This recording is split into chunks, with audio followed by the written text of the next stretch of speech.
میرا نام مرحا ہے۔ میری عمر 18 سال ہے۔ آج میرے شوہر عاشر نے مجھے آفس سے کال کی اور کہتا کہ آج رات تیار رہنا۔ میں تو ڈر گئی کہ پتہ نہیں کیا ہوا ہے۔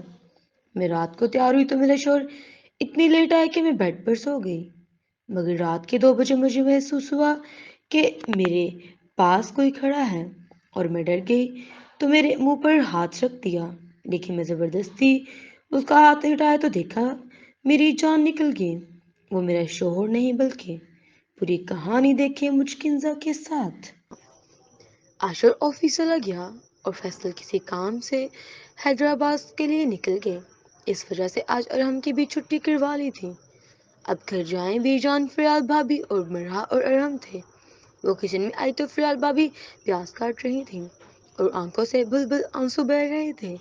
فریال بھابی کو دنیا کا مشکل ترین کام پیاز کاٹنا ہی لگتا تھا۔ اب آنکھیں بھی سرخ ہو چکی تھیں۔ اوہو کیا ہوا، لائیں مجھے دے، میں پیاز کاٹ دیتی ہوں۔ مرحا نے ان کی یہ حالت دیکھی تو فوراً ان سے پیاز لے کر کاٹنے لگی۔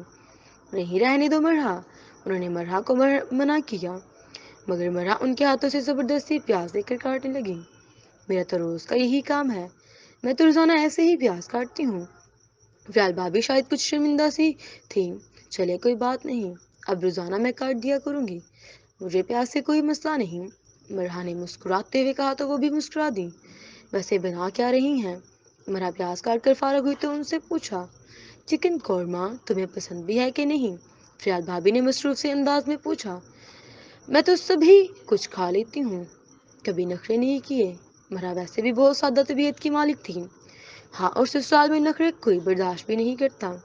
فریال بھابی کی بات اور بولنے کا انداز دونوں ہی بہت عجیب تھے، مگر مرحا نے اس کی بات کا اتنا نوٹس نہیں لیا۔ تبھی بی جان کچن میں آئی تھی۔ زندگی گزارنے کے اصول ہونے چاہیے، پھر بندہ چاہے اپنی ماں کے گھر میں ہو یا سسرال میں۔ فضول کے نخرے اپنی سگی ماں بھی برداشت نہیں کرتی۔ یہ تو تم ہو جیسے میں نے کبھی کچھ بھی نہیں کہا۔ جاؤ فیصل اور عاشر سے پوچھو میں کتنی سخت ماں ہوں، اور پھر شاید میں تمہیں ایک ساس کے طور پر اچھی لگوں۔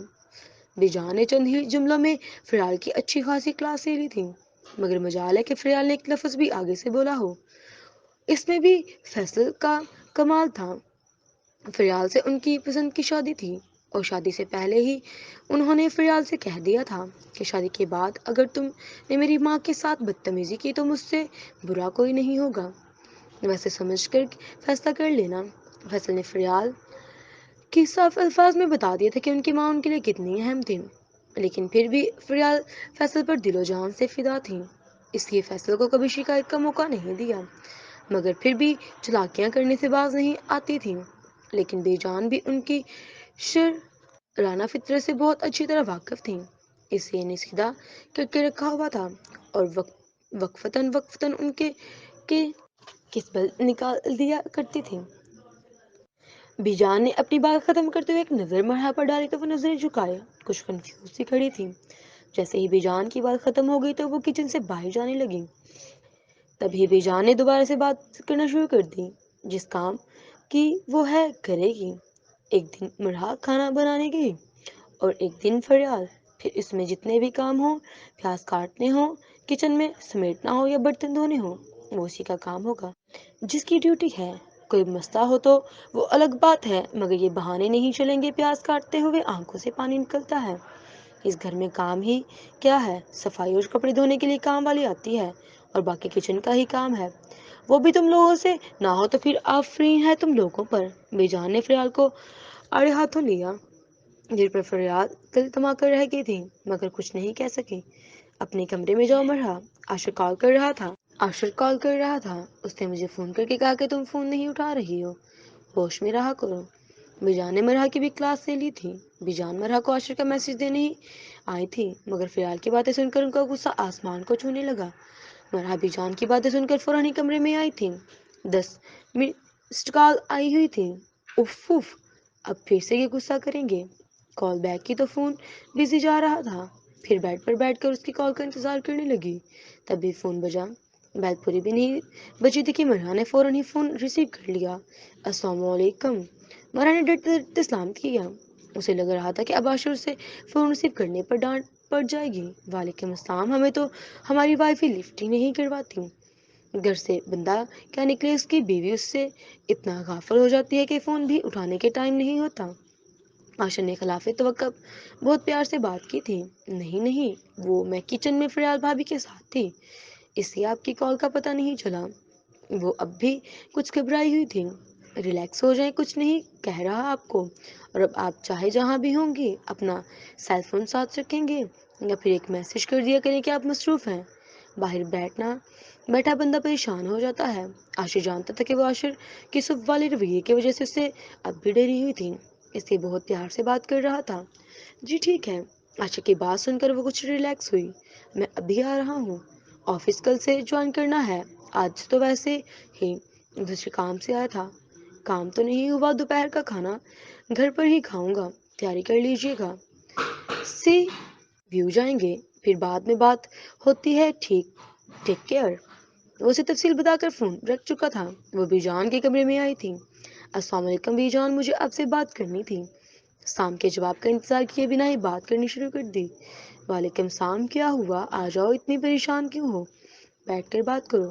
بی جان نے اس کے ہاتھ کے اشارے سے اسے اپنے پاس بٹھانے کا کہا۔ وہ عاشر سے ویو جانے کا کہہ رہے تھے، چلی جاؤں؟ اپنی بات کہہ کر وہ سر جھکا اپنی ہتھیلی کو مسلنے لگی۔ اتنی پریشان کیوں ہو، جاؤ جہاں بھی جانا ہے، بی جان نے ہنستے ہوئے کہا۔ نہیں، وہ آپ بھی ساتھ چلے نا۔ مرحا نے بی جان کو بھی ساتھ چلنے کے لیے کہا تو انہوں نے یہ کہہ کر ساتھ جانے سے انکار کر دیا کہ تم لوگ چلے جاؤ، میری اب گھومنے پھرنے کی عمر نہیں ہے۔ بی جان، آپ مجھ سے ناراض تو نہیں ہے نا؟ مرحا نے آخر کار ہمت کر کے پوچھ لیا۔ نہیں، میں کیوں ناراض ہوں گی، بس تم سے صرف اتنا کہنا چاہتی ہوں کہ کبھی کسی کی باتوں میں مت آنا، جیسی ہو ویسی ہی رہنا، کیونکہ مجھے اور میرے بیٹے کو یہ بہت پیاری اور معصوم سی مرحا ہی پسند ہے۔ بی جان نے اسے پیار سے دیکھتے ہوئے کہا تو وہ ہلکا سا مسکرا دی۔ آپ فکر نہ کرے بی جان، مرحا جیسی ہے ہمیشہ ویسی ہی رہے گی۔ مرحا نے آگے بڑھ کر بی جان کو گلے لگایا تو انہوں نے مرحا کو خوشی رہنے کی دعا دی تھی۔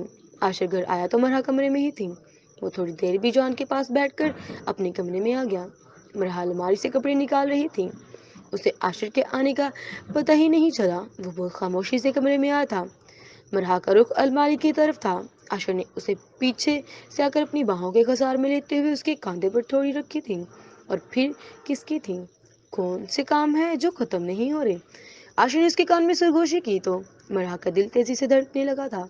اس نے اپنی آنکھیں بند کر لیں، تبھی عاشر نے اس کا رخ اپنی طرف کیا تھا۔ اس نے آنکھیں کھول کر عاشر کو دیکھا تو وہ اس کی طرف دیکھ کر مسکرا رہا تھا۔ مرحا بھی ہلکا سا مسکرا دی۔ میں آپ سے بہت محبت کرتا ہوں مرحا، آپ میرے دل کے بہت قریب ہیں، میں آپ کے بنا جینے کا تصور بھی نہیں کر سکتا۔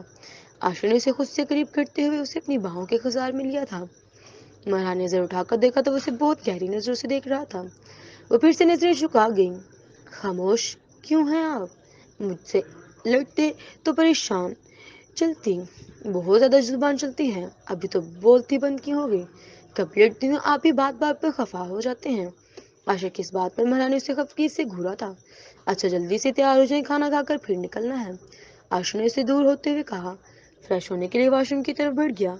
وہ دونوں ابھی نکل ہی رہے تھے، تبھی ارحم بھاگتا ہوا آیا تھا۔ چاچو جی، میں بھی آپ کے ساتھ جاؤں گا۔ اس کی آنکھوں میں بڑی آس تھی۔ تبھی فریال بھابھی تقریباً بھاگتی ہوئی آئی تھی۔ نہیں ارحم، بری بات ہے۔ وہ اس کے ہاتھ پکڑ کر لے جانے لگے تو مرحا نے کہا، کوئی بات نہیں، بچہ ہے، جانے دے۔ تبھی عاشر نے اسے گود میں اٹھا لیا۔ میرا شیر میرے ساتھ جائے گا، یہ کہتے ہوئے عاشر نے اس کے گال پر کس کی تھی، اور عاشر کی اس بات پر ارحم کی آنکھیں خوشی سے چمکنے لگی تھی۔ چاچو، آئی لو یو سو مچ، ارحم نے عاشر کے کاندھے پر سر رکھتے ہوئے کہا تو عاشر نے بھی ہنستے ہوئے اس کے چہرے پر ہاتھ پھیرتے ہوئے اس کے سارے بال خراب کر دیے تھے۔ وہ لوگ ساحل سمندر پر ہاتھوں میں ہاتھ ڈالے پانی کی آتی لہروں پر چل رہے تھے، اور ارحم خوشی سے بھاگتے ہوئے کبھی دور بھاگ جاتا اور کبھی عاشر کے پاس آ جاتا۔ مجھے لگا کہ آپ کو ارحم کے ساتھ لانے پر شاید اعتراض ہوگا۔ عاشر نے مرحا سے اپنے دل کی بات کہی تو وہ مسکرا دی۔ میں اتنی کم ظرف نہیں ہوں، اس چھوٹے سے بچے کا دل نہیں توڑ سکتی تھی، بڑا ہوگا تو سمجھ آ جائے گی اسے، وہ ویسے بھی ہمارے بچے ہوں گے تو ہم انہیں بھی تو ساتھ لے جائیں گے نا۔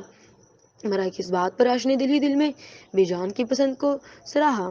ویسے ہی بھی جان نے بڑی خاندانی بہو چنی ہے۔ عاشر نے اس کے قریب ہوتے ہوئے کہا تو وہ چپ سی گئی۔ بی جان خود بھی بہت خاندانی ہے، اور وہ بی جان کی تعریف کیے بنا نہ رہ سکی۔ ہاں یہ تو ہے۔ عاشر نے مرحا کی بات پر کہ میں سر ہلایا تھا۔ عاشر آج جلدی گھر جانا ہے، وہ کچھ سوچتے ہوئے بولی۔ کیوں؟ عاشر نے اس کی طرف حیرانگی سے دیکھا تھا۔ وہ آج مجھے کھیر پکانی تھی نا، اس لیے اس نے عاشر کی طرف دیکھتے ہوئے کہا تو وہ مسکرا دیا۔ بے جان نے مجھے کہا تھا کہ جا رہے ہو تو میری بہو کا کھانا بھی باہر کھلانا، اور عاشر کی اس بات پر مرحا بہت حیران ہوئی۔ بے جان نے ایسا کہا، مگر انہوں نے تو ہم کھانا کھائیں گے پھر گھر جا کر آپ کھیر بنا لیجیے گا۔ ابھی مرحا کی بات بھی مکمل نہیں ہوئی تھی کہ عاشر نے اسے سارے پلان سے آگاہ کر دیا۔ وہ لوگ رات 11 بجے گھر پہنچے تھے۔ ارم راستے میں ہی سو گیا تھا تو ارم کو فریال بھابی کے حوالے کر کے بی جان کے پاس آئی تھی۔ بی جان انہیں کا انتظار کر رہی تھی۔ السلام علیکم۔ مرحا اور عاشر نے بی جان کو سلام کیا تو انہوں نے دونوں کو ساتھ دیکھ کر بہت خوش ہوئی تھی۔ سلام کا جواب دیا تھا۔ ارم کہاں ہے؟ انہوں نے ارم کو ساتھ نہیں دیکھا تو پوچھنے لگی۔ وہ راستے میں سو گیا تھا، اس لیے اسے فریال بھابی کے کمرے میں لے گئی۔ عاشر نے بتایا تو آج دیر ہو گئی ہے، پھر صبح ہی کھیر بنا لینا۔ بے جان جانتی تھی کہ مرحا اس لیے پریشان تھی تو خود ہی اسے صبح کھیر بنانے کا کہا۔ عاشر اور مرحا دونوں کمرے میں آ گئے۔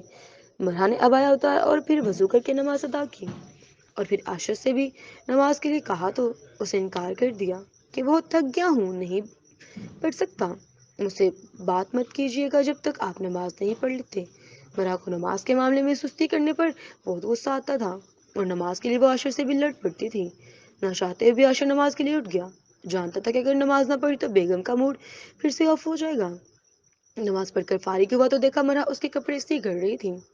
ابھی استری کرنے کی ضروری ہے کیا؟ عاشر اس کے قریب آیا تھا۔ بس ہو گیا، مرحا نے کپڑے ہینگ کرتے ہوئے کہا۔ جلدی آ جائیں، کتنا انتظار کروں اب؟ یہ کہتے ہوئے عاشر نے لائٹس آف کر دی اور مرحا اس کے پاس آ کر لیٹی تو عاشر نے اس کو خود سے قریب کر لیا۔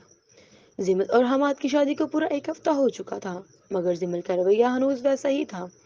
حماد سے اس سے پیار سے بات کرتا تو وہ اس سے دور ہو جاتی، اور اگر غصہ کرتا تو رونے لگ جاتی، اور اب حماد نے ان کے حال پر چھوڑ دیا تھا۔ اب تو وہ خود بات کر لیتی تو جواب دے دیتا، مگر خود اسے مخاطب نہیں کرتا۔ پھپھو کے سامنے پھر بھی اس کے ساتھ ہنس بول کر لیتا، مگر کمرے میں تو اس کی طرف دیکھتا بھی نہیں تھا۔ حماد مجھے بازار جانا ہے، وہ بیڈ پر لیٹا تھا تبھی اس کے پاس آئی تھی تو پھپھو کے ساتھ چلی جاؤ، جتنے پیسے چاہیے وہاں ڈریسنگ ٹیبل پر میرا والیٹ پڑا ہے اس میں لے لو۔ اسے زمل کی طرف بغیر دیکھے کہا۔ امی کی ٹانگوں میں درد ہے، وہ نہیں جا سکتی، آپ چلیں۔ زمل نے وجہ بتائی تو حماد کے تن بدن میں آگ لگ گئی۔ ہاں یہی وجہ ہو سکتی ہے، ورنہ میرے ساتھ کیوں جانے لگی یہ بازار؟ دل ہی دل میں سوچتا وہ اٹھ کر بیٹھ گیا تھا۔ کب جانا ہے؟ حماد نے پوچھا۔ ابھی چلیں، زمل کی سر پر کھڑی تھی۔ نوکر سمجھا ہوا ہے نا؟ دل میں سوچتا وہ جانے کے لیے اٹھ گیا تھا۔